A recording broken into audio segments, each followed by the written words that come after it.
Hey guys, I finally got like most of my sponsor reviews out of the way so I can do a good old fashioned L review for you guys today.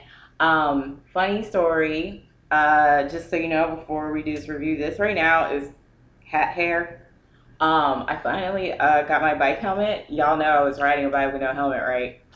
So I got my helmet and I was wearing it and my hair is just, it was like when I took the helmet off, it was a hot mess, but then I took it out. It's a little better. I can work with it. I don't really care. Whatever. It's better than being dead.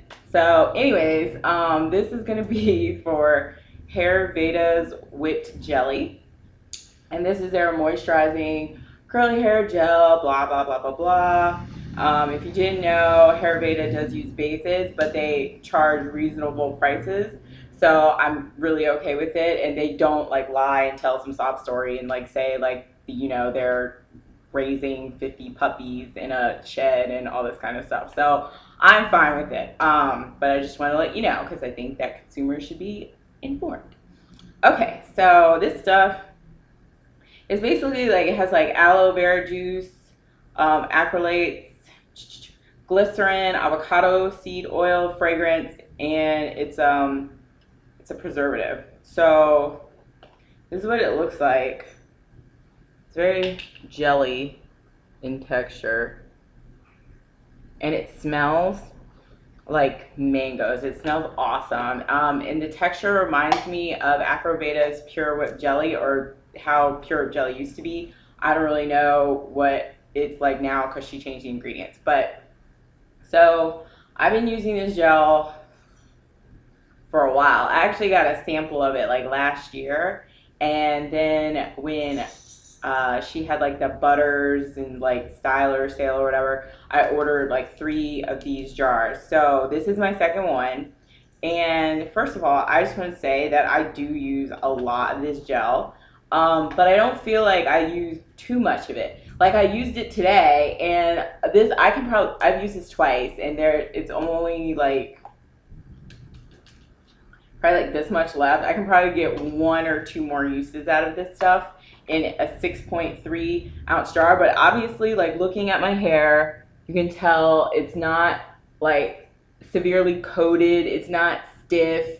It doesn't, it doesn't look like it's covered in product. So I'm telling you, it's like really, really light. And anytime I'm applying something to my hair in sections, I'm going to use a lot because I have a good amount of hair density wise. So it's kind of inevitable. I probably only do like a finger scoop or 2 fingers scoops per section, but it's like I do my hair in like 8 sections. So yeah, but moving on.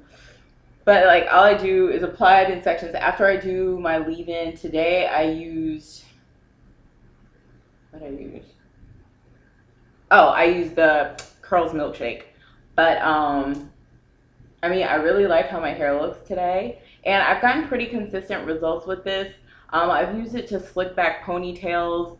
And I really like it for that because it will definitely slick your hair back enough. But at the same time, it does not make your hair like hard or crunchy. Like your ponytail, like the top will still be soft. So I really like that. And I think that's like a really good quality to have in a product. Also, because of the glycerin, I feel like I can tell with this because aloe is also a humectant, so it has like aloe and glycerin in it. So then when I go outside, like I feel like my hair just gets even softer than it was to begin with, which also isn't a bad thing. It doesn't get too soft that it gets frizzy. I didn't even check our dew point today, but some people have been asking me. I'll go over that at the end of the video. I'm going to stay with the review right now. So anyway, yeah, I didn't even check my dew today, and my hair didn't frizz out. Even with my helmet on, my hair got flat, but it did not get messed up, as in like jumbled up or anything like that. So, and I hadn't parted my hair today, so that's why you don't see the part. But let me see, what else can I say about it? So yeah, I mean, the hold is very light though.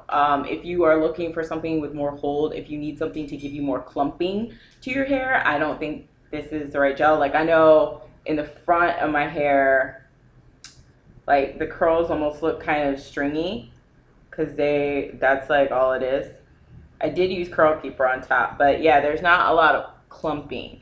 There's more like it defrizzes the individual strands of curls, but it doesn't really do a lot of clumping together because it's not a very gluey gel like Eco Styler is. So you don't really get that with this. It is moisturizing though, and I can definitely get down with that. I don't think that I wouldn't add this to my Holy Grail list because one, I have enough products that have like a lot of glycerin that I can just buy on the ground. I have to order this. HairVeda does have a fairly long shipping time. I think it took me like 2 or 3 weeks to get this. And usually I'm into getting my stuff in a week or less. So I don't need it so badly to add it to my list, but I can definitely use it. It does have versatile uses. I think it would be great for twist outs because you would get a nice bit of hold without it having to be too much hold. And for me, if I were going to use this for a twist out, I would just use it alone. I wouldn't even use it with another leave-in because I wouldn't want my hair to get too soft. But yeah, that's really it. If you have any questions, obviously just leave them for me at the bottom. And now what I was going to get to about dew points. So a lot of people have been asking me, they're like, well, Elle, I live in this climate and my dew point is this. So does this mean I cannot use glycerin? Okay, the answer to that is no.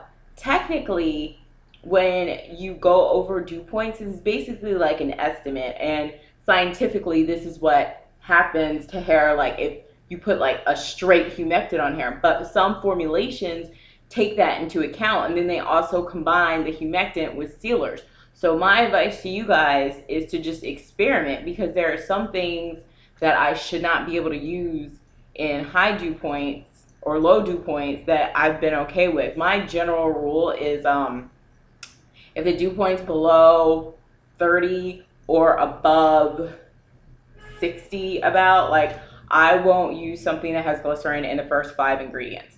But that's just my hair. So I do encourage you to experiment and see what works for your hair, because your hair might not be as sensitive to glycerin as mine is. And like I said, like I don't really have an issue with other humectants like panthenol, aloe, honey, agave nectar, blah, blah, blah, blah, blah. And some people do. So once again, just experiment and see if it works. The worst that's going to happen is that you might have a little bit of a bad hair day if your hair frizzes out, but you'll live.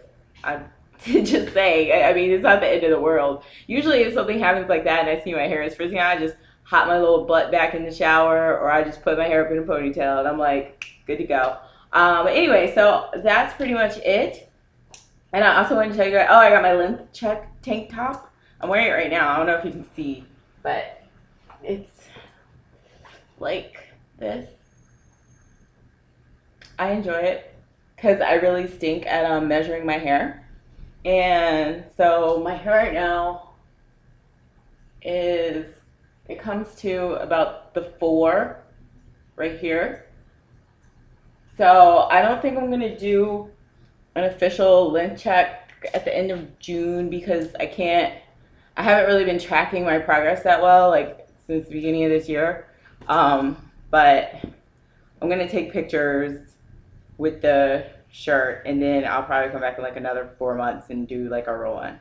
But anywho's, that's pretty much it. So I will holler at you guys on the flip side.